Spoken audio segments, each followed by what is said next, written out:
Good morning, Mr. Elmore, teachers, gentlemen.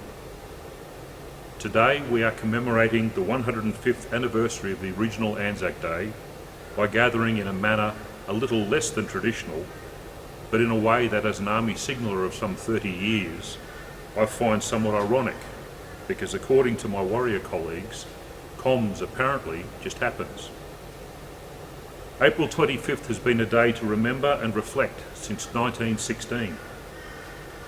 It commemorates the landing by the Australian and New Zealand Army Corps, the Anzacs, on the Gallipoli Peninsula in Turkey on the 25th of April 1915. Like those of us assembled here today, the men who made up those first Anzacs came from many backgrounds. Many of those men had grown up fighting nature, droughts, bushfire and flood, living in generally harsh environments and with little money. I think it fair to say those first Anzacs arrived at Gallipoli with a very good understanding of life's hardships and how to deal with them. Gallipoli and its horrors fine-tuned those lessons already learned, displaying Australian and New Zealand hard-headedness, determination and inventiveness to the world, and having it relabelled ANZAC Spirit. Most came from British backgrounds. However, others were migrants of European, Chinese or mixed descent. They had come from countries to a new land to make their fortunes, on the goldfields or in business. They also included Indigenous Australians and Maori. Having seen the All Blacks perform the Haka on a rugby field, I know it sends shivers up my spine. I can only wonder what the Turks on the heights of Chunuk Bair thought in August 1915, as they watched the soldiers of the Maori battalion perform a Haka before they charged the heights. I think seeing that for the first time in your life, just before dawn in the middle of a battle, must have left you wondering what sort of devils or demons you were fighting. That diversity amongst our servicemen and women has continued, and in fact is even greater now. In the last 2 years, I've worked with a Ukrainian-born legal officer, a Korean-born Christian chaplain, a rabbi, and an Arab Muslim platoon commander. In my previous unit, one of the soldiers was a Sudanese-born, another an Israeli, and one of our officers was born in Moscow. The latter two caused me no end of problems when it came to their security clearances. I've served with many Indigenous soldiers. Former Warrant Officer Class 1 Patrick Blake and the late Captain Bernie Johnson.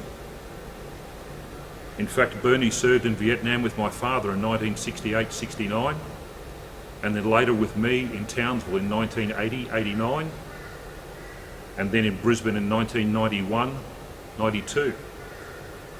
It's not too often that two generations of the one family get to serve with the one fellow over a 25-year period.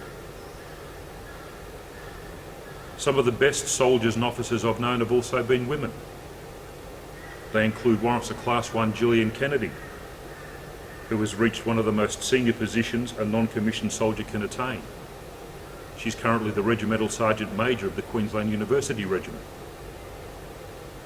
Brigadier Anna Duncan recently returned from a senior military advisor position with the Iraqi Army and now Commandant Royal Military College, Australia. Warrant Officer Nicole Heffernan also recently returned from a deployment to the Middle East as the commander of a 4-person detachment in Bahrain, and now a senior communications advisor at the Australian Embassy in Washington. All have shown there is indeed a place for women in our military.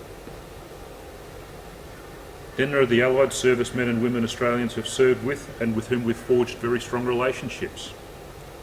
There are our traditional allies such as the United States, the United Kingdom, Canada and New Zealand. Indeed, the first American soldiers to serve in combat operations in the First World War were commanded by the Australian General Sir John Monash at the Battle of Hamel in 1917. There are special allies such as the Gurkhas of Nepal, with whom the British, Australians and New Zealanders have had an extremely strong relationship for over 100 years. There are more recent allies such as the Fijians, the Vanuatuans, the Dutch, and even now coalition partners Iraqi and Afghani soldiers. Australians have also volunteered for service in peace and war since 1901. They've served in major conflicts such as World War I, World War II, Korea, Vietnam, more recently in Iraq and Afghanistan.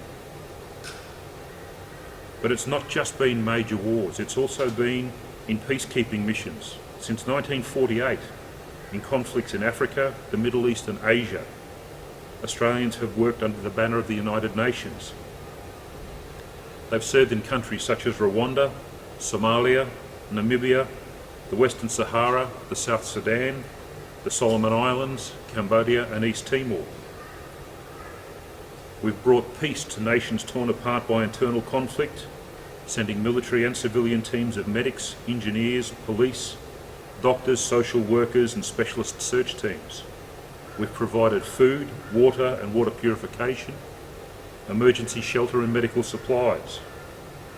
And all of this has been done in that same ANZAC spirit shown by those original soldiers in the trenches between 1915 and 1918.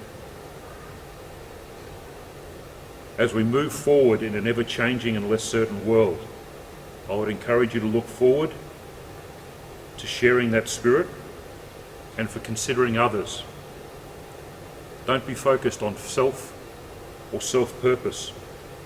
Rather be focused outwardly on that same spirit of those soldiers who looked out for their mates in the trenches and the jungles, the deserts and the mountains. And in closing, I would ask you today to take a little time to reflect on my words about the diverse nature of the Anzacs and our Defence Forces.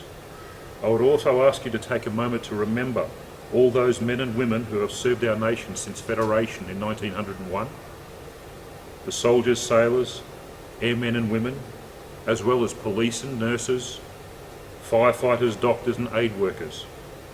Think about their service and the fact that they were willing to give their time, and in far too many cases their lives, in service to others. That is no small sacrifice, and I hope that no one here today ever has to make the same, lest we forget.